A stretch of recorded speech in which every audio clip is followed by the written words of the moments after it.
I've been working at university hospitals for about a year now, but prior to that I didn't work in the NHS. I spent about a year before that working in the sort of carbon reduction and low energy sector in a company called the Carbon Trust up in London. And then before that I had a first career in the military. I spent 15 years in the British Army, inside an organisation with a really particular and quite unusual focus on leadership. And that's really what I'd like to sort of share with you today. And my presentation isn't going to be all about this is how we should be doing it in the NHS. But what I want to do is just to share the experiences that I've had and some of the reflections that I've made in the last few years as I've moved out of one environment and into another. And maybe just sort of put out there some issues which collectively we can discuss today. But I'm also very, very keen, and this is one of the reasons why I'm so glad that I got the opportunity to come here today, to meet as many of you as possible and to develop some conversations, dialogues and relationships that we can continue on off the back of this. So this is what the talk has been sort of trailed with, and these are the sorts of issues which seem to be sort of floating around out there. This general perception that there is just something that is not quite right. There is something which is proving really difficult to sort of pin down, and it's about this thing which we're calling leadership. But I think that the really difficult question is to focus that discussion more in two ways. And the first one is about context. The first one is about what really is the nature of the sort of challenge that we are facing collectively, and what therefore is the sort of type of leadership or the utility of that leadership. What is it that we want our leaders to be able to do for us? What sort of type of organisations and systems do we want to promote, develop and flourish? And the other aspect of it is, and this is where I'll concentrate most, is what do we mean by leadership? What is our philosophy of leadership? I'm using that term quite loosely. And what I could just as easily be talking about an approach, but essentially what I want to share with you is the way in which an organisation like the military thinks about that question and the lessons that might have for us in the health system. So we're in a situation where we somehow feel as though the leadership approach which we regard as traditional, which we characterise in ways like top-down, sort of centralist, command and control, somehow isn't working. There's something about that structure, there's something about that approach that fundamentally lacks utility. And we're starting to talk about this alternative, which we're describing as distributed leadership. What do we mean by that? We're talking about things like making leadership everybody's business in some way, unlocking leadership capability right throughout the whole of all of organisations, not just connecting leadership as a sort of function to hierarchies, but saying in some way we have to find a way to give everybody an opportunity to lead in their own way throughout the organisation. We want to be able to push decision-making down through our organisations because that's how we think this new approach is going to be manifested. And try and find a way to make leadership something which people feel as though they are part of, connected to and committed to, and not something that in some way is done to them. They aren't the passive recipients of leadership. They're somehow connected to that process, contributing to it, and a part of that amorphous capability which we're calling leadership. So I wanted just to share with you today a few reflections on how that happens. How is it that you create, or you start to think about creating, teams and organisations where you have got this decentralised approach, you have got this commitment to a particular philosophy and approach of leadership, and ways in which I think that inside organisations like the one I belong to, a big complex, acute teaching trust in Bristol, but more generally across the system which we describe as the NHS or as healthcare or as the health system more broadly, we can think about promoting this as a way forward. So I think that the reason why we find the notion of distributed leadership so compelling is, I guess it's twofold. On the one hand, it's an alternative or a perceived alternative to what we have at the moment. But on the other hand, for me, it's also the implicit manifestation of a different philosophy, a different approach, something which is fundamentally not what we do at the moment. I'm going to describe to you today what a version of that philosophy is. a version which is used by a particular organisation. But just as a question which I'd be interested in your answers to, either after this or as we go through the day, could you describe to me what the current philosophy of leadership is in either the NHS or in the organisations to which you belong? Do you have a clear sense of what that means? And do you have a clear sense of why it is that we value leadership? What is it that it is going to do what is it going to help us to do, and why is it going to make us better at what we're here to provide? I think that's a question which people struggle to answer. This notion of a philosophy, an approach, and what that means to your organisation. So this is, in a nutshell, how I was schooled, if you like, for the 15 years that I spent in the military. This is the structure that I was immersed in, and this is the sort of structure, conceptually, that the military uses to think about leadership and what that means. And it starts with the notion that there are different types of capability. And the three types of capability are the physical components of capability, which is real estate, it's people with particular skills, it's the stuff. It's the stuff which allows you to do your job. It's the stuff which allows the organisation to provide the services which it delivers. The second type of capability is called conceptual capability, and that's, if you like, the sort of frameworks within which we collectively think about problems. It's the way in which we develop doctrine. It's the way in which we think about sort of standard approaches to problems. And the military uses this as a way to create common frameworks within which people can discuss issues like leadership or address specific and particular problems. And it also uses it as the framework within which to develop standard operating procedures that will allow, for example, rapid decisions to get made in that small proportion of circumstances that you can actually predict. And then the third component of capability, which is the most complex and also the most important, is the moral components of capability. So this is the intangible stuff. These are all the things which are about morale, which are about how organisations feel, about the level of commitment people have to organisations and their mission rather than just compliance with particular regulations. And of course, this is the component that makes all the others work. And leadership, as it's envisaged in organisations like the military, sits in between these sort of second and third components. So it's conceptual in the sense that there's a framework which is developed and taught and shared and used, and it's moral in the sense that there is some very powerful sense that leadership is the thing which allows organisations to utilise these different areas of capability most effectively. That, if you like, is the magic that makes some organisations great rather than just good. So there is a thing called leadership, and it is important because it helps us to put all of these different components of capability together. But it's not enough just to say there is something called leadership which we have to focus on. We have to have some notion of what that means and what our approach to it is. And this is how I'm using the sort of term philosophy. So the philosophy of leadership in an organisation like the military is called mission command. This is what the British military uses. And this is at the very, very heart of its approach. And it is fundamentally a model of distributed leadership. And I'll just explain it for you. So the philosophy of mission command is that you don't give people direction about what they must do. Rather, you share a narrative about what it is that collectively we are trying to achieve. So when you use mission command, you talk about why it is that we are trying to do this thing, what it is that we are trying to achieve, and why that is fundamentally important. And the person with whom you're having the discussion needs to understand the context of what they're being asked to approach and to achieve, and their contribution to some sort of broader outcome. That's a fundamental sort of part of this approach. So in a nutshell, it's about saying, I'm going to tell you what we have to achieve together, but I'm not going to tell you what you must do. I'm going to describe the context of what you're doing and why it's important. I'm going to give you some resources to try and achieve that, but fundamentally the plan is up to you.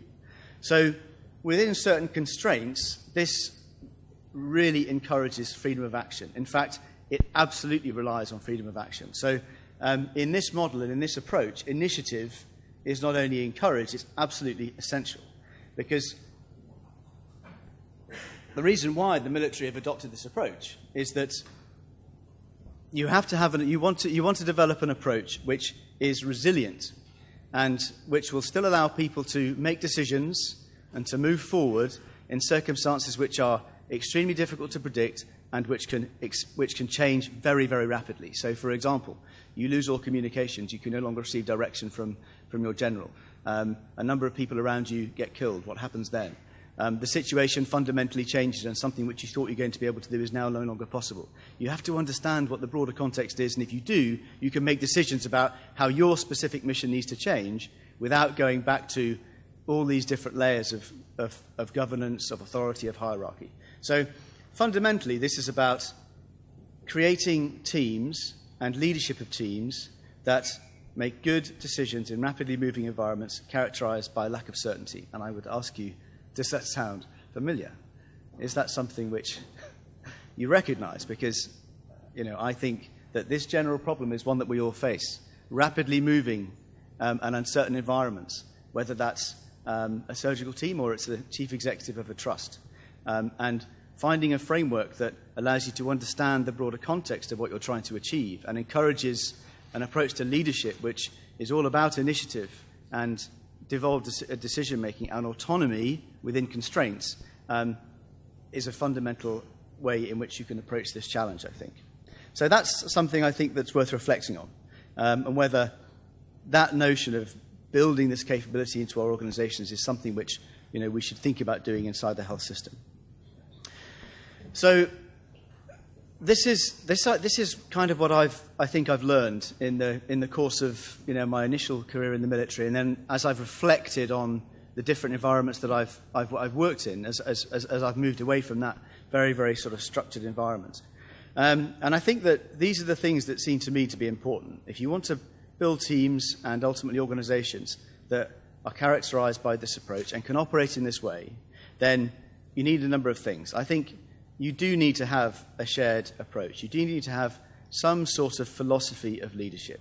And whether that's just a very, very basic articulation of things like we are fundamentally committed to pushing decisions down through our organization as far as we can, or it's something more sophisticated and well-developed, but Mission Command has taken 50 years to develop, and it's taken decades to embed inside the military. But I think a shared philosophy, by which I just mean an approach that everybody understands and is committed to and helps each other to promote, I think is really, really important. And of course, one of the ways in which you do that is training and development. So how do we train our undergraduates? How do we train the people and develop the people who are joining our organizations? Do they understand what this philosophy is? Do we say to people, in this organization, this is how we think about leadership, and this is the way in which we want to help you to develop? I'm not sure that we do. So crucial to this is first of all, an articulation of this sort of shared philosophy, and I'll get to the point in a minute about, well, what if it doesn't exist? How do you start to grow that? And an environment which allows people to make mistakes and to learn from them. Now, here's where the big difference is, of course, because in the military you can spend 90% of your time training. There are very, very few other organizations which have that luxury. So for me, there's something really sort of fundamental about taking every single opportunity that you have to reflect and to develop and to learn. That's really kind of obvious, but I think it's something, again, that we don't do very well, and I'll talk about it again in a moment. But for me, the fundamental thing which I've learned throughout all the sort of, particular experience I've had, and I'll acknowledge that it is particular, and there is real sort of specific context to it, is that the thing that is most important in developing this approach, this decentralized approach, this distributed approach, however you want to describe it, is trust. And it's trust-based relationships are ultimately what make the difference to this. And it works in a number of ways. So my last role in the military involved training a big team to go and do a particular operation. And we knew that it was just not possible to predict all of the different scenarios that people would face. It wasn't possible to practice everything. And so we had an approach which was based on dealing with technical competence and getting people to the level where we knew that they could operate safely, but then really, really trying hard to create environments where we could test their ability to make decisions, give them the confidence to try, to experiment, and to make mistakes, and to learn from them. And all the way along to develop trust. Trust in one sense between us in terms of a shared understanding of our skills and our competence, but also trust. And so let me give you an example. If you're developing a team which is going off to do a particular job, then I need to trust in their technical competence as the person who's sort of training them and leading them. I need to be able to trust to some degree in the quality of their judgment and their basic sort of temperament. And so I'm going to create scenarios where we can test and explore that. How does that work the other way? Well, they need to trust me to look after their interest, to get them the resources that they need as much as it's possible to do that, to do the particular job. And when they do make mistakes, to give them the support that they need to learn from that. And so establishing those relationships is really complex, and it's really context-specific, and it's very, very different, and it's, of course, driven by individual relationships. But I think this is one of the areas where we really miss the trick most badly, is that trust, for me, is such a fundamentally important aspect of making this approach work that we almost need to regard every single interaction that we have with each other as an opportunity to either build or undermine trust every single day. And I would argue that if we used trust as the sort of fundamental prism through which we looked at the way in which relationships in our organizations work, it may well lead us to work with each other and to behave with each other in very, very different ways. And because I believe that trust and trust-based relationships are such a fundamental aspect of building this capability, I think that until we start to regard the development of trust as a fundamental aspect of all that we do, we're going to find it very difficult to operate in a fundamentally different way. So I've talked about an organization that has developed a culture of leadership and an approach to leadership over decades. I would contend that this question about what is the approach to leadership in your organizations is not difficult, is not easy to answer, because in some cases there will be no explicit approach to leadership. There will be no articulation of this philosophy. So how do we start to build the capability to operate in this decentralized way in organizations where there are not well-developed discussions about leadership and what that means, where there are not well-developed frameworks about ways in which we operate together? And I think that these are the sorts of areas where we might want to sort of focus. And these are shorter-term things, because ultimately building the culture that allows decentralized and distributed approaches to leadership to flourish is, frankly, decades of work. But we have to start somewhere, and I think that this is the place we might begin. So the first one is create opportunities for discussions which will allow people to talk about what leadership means to them. What is it? What is leadership to you? Not, here is leadership over here, and it means somebody telling me what to do, but for you, as an individual and in the team that you identify with and are part of, what does that mean? Discuss that, because that's where you will begin to develop this shared approach. And I'm not saying that the approach needs to be the same everywhere. It doesn't. It just needs to be an approach that in the teams that you work in and that the organizations you identify with, you can share this idea. You can share an approach and you can commit to operating in a certain way. And this is where this sort of shared vision will emerge from. And then the other thing I think we should do better is to find, encourage, and nurture that sort of latent capability which we all know is out there. The people who have got this urge, despite the fact they've never been sort of formally introduced to it, to lead in some way, to change things in some way. And I think that organizations could be much, much better at finding, encouraging them, and helping these people who, I've used the word natural, it's not a term that I like particularly, but just this sense that we should start by finding those people in our organizations who already have the appetite to do this and already have a philosophy of their own which they can share with us. And then work, I think, harder to take the opportunity as much as possible to reflect, share, and learn, because this, I guess, is where I think about all the stuff that we used to do when I was in the military, which was in the training side, the 90% of our activity where we were just training rather than actually doing, the bit that no one else has a chance to do because everybody's doing all the time. But I think that there are opportunities to reflect. There are opportunities to consider what did we learn from this and how can we share that. And again, I think some organizations are good at that, but I think that a lot of them aren't. And that, I think, again, is a fundamental opportunity to build this key enabler, which, as I've talked about, is trust. And I'll just repeat this point because, for me, it's been really, really important for me in the last few years, is looking at the relationships you have inside organizations and regarding every single interaction as either an opportunity to build or undermine trust. Because the more you can build trust, no matter how difficult those conversations might be, ultimately, the closer you are going to be to operating in a different way.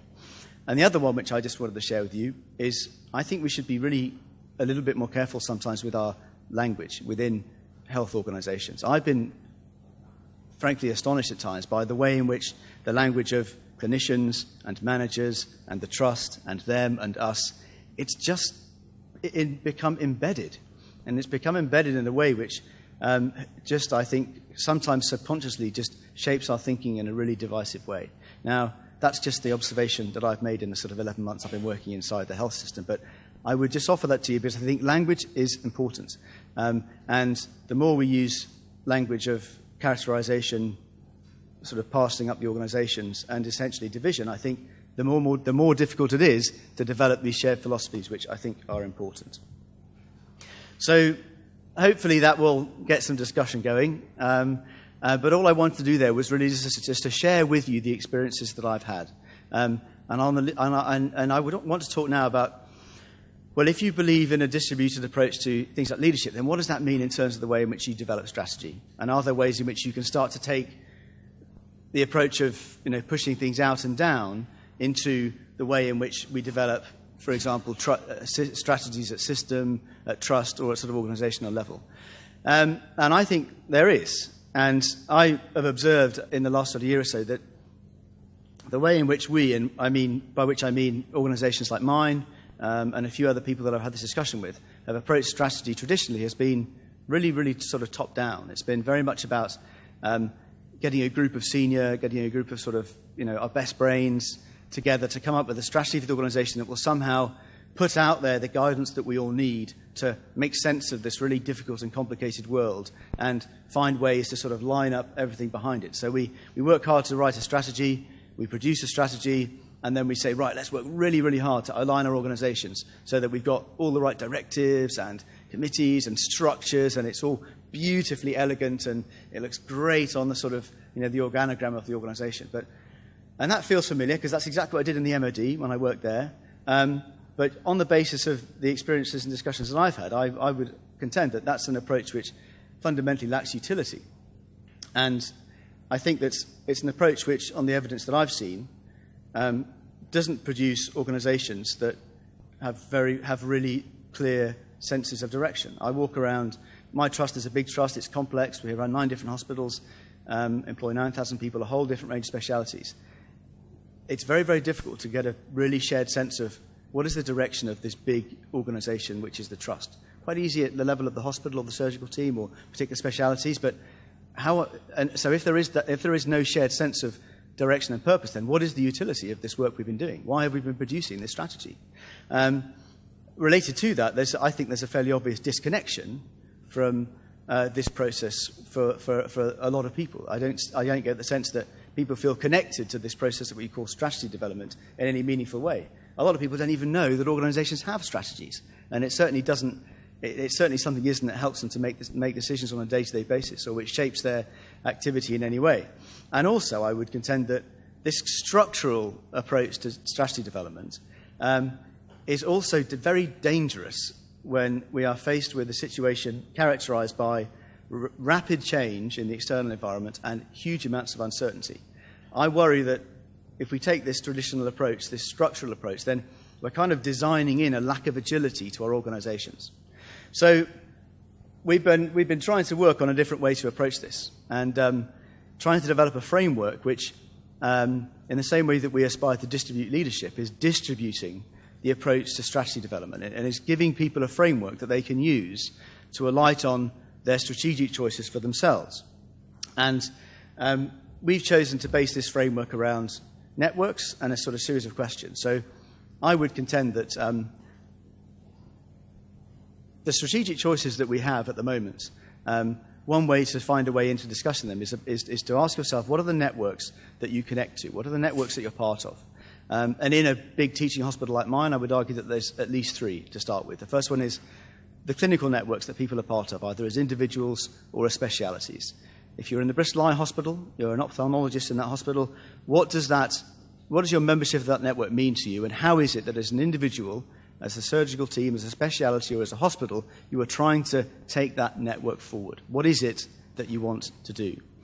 The second network, I think, in a place like Bristol is the health economy. So it's about saying, well, try and put what you're doing in the context of the broader health economy and ask yourself again, how do you connect to that? And how is it that you are helping that system move forward? And then more broadly, I think there's also a question for particularly big teaching hospitals about what is your connection to the cities and the communities that you're part of. We employ 9,000 people. We sit right in the middle of the city. We're responsible for probably 5 or 10% of all the road journeys in Bristol. What is our role in that sort of network? And what is our level of aspiration in trying to make changes at that level? So a number of people, when I've asked them, what is your strategy, have said, our strategy is to provide the best possible patient care, the best possible experiences of patients. And whilst, of course, that is incredibly important and all of our focus, that isn't a strategy. That's a description of what it is that you're doing on a day-to-day basis. It doesn't tell me anything about how are things going to change. What sort of role are you going to have in taking these things forward? So for me, we need to find a new way of thinking about what strategy means. And it's not about organisations deciding, here is our competitive environment, and here is how we can preserve our services. It's about pushing down the discussion of choices to places where it's meaningful, and that is as low as possible, I would contend. And it's about getting people to think not just in terms of the services they're providing, what they're doing, the activity, but in terms of how their relationship with these networks is going to develop, because I think that's where the real strategic choices are. So very broadly, I would characterise the big strategic choice for organisations in the health sector, big acute trusts like mine, is actually not necessarily about what are the particular types of service you're going to provide, because that's a discussion which actually you can enlighten on fairly easily once you get a better relationship, for example, with commissioners. Actually, more broadly, the strategic choice is about what is your commitment to and engagement in change in the networks that you're part of. And that, for me, is at the heart of this sort of an attempt to do strategy in a fundamentally different way. So I've covered a lot, and hopefully there'll be enough in there to sort of stimulate some discussion today, and then, as I said, on an ongoing basis, because I really would love to hear what you think about this and what your experience is.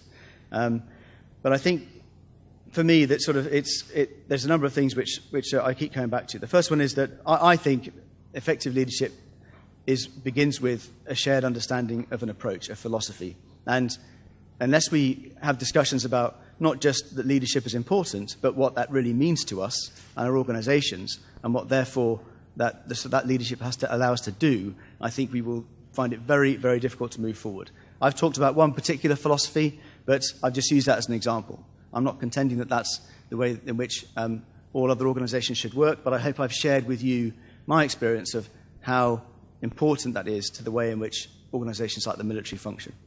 I think that trust is the lens we take least seriously, by which I mean we just don't think enough about trust in our relationships and how we can build and undermine that on a routine basis. And I would contend that until we do, we'll find it very difficult to start building shared approaches to leadership and teams which can really sort of function effectively. And distributed leadership, if we think that is the way we should be going, and I do very strongly, is in the short term about the things which I've talked about, encouraging individuals, beginning conversations, thinking more closely about trust, but it's also a very demanding and sort of challenging long-term proposition, because ultimately, as I'm sure we'll keep coming back to today, this is about changing cultures, and that is the work of decades. And here's the stuff I haven't even talked about, but which I know we'll get the chance to talk about later. And for me, the thing I'm actually most sort of focused on at the moment is the latter two. In a city like Bristol, how do we really give meaning to this notion of leadership across systems? Never mind how much we struggle with the term inside our own organisations. How on earth are we going to approach this across the system? And what does a shared understanding and approach to leadership look like at that level? And I'm also very focused on how you can use collaboration as a sort of fundamental part of this new approach. But I know that we'll get a chance to discuss that later. Thank you very much.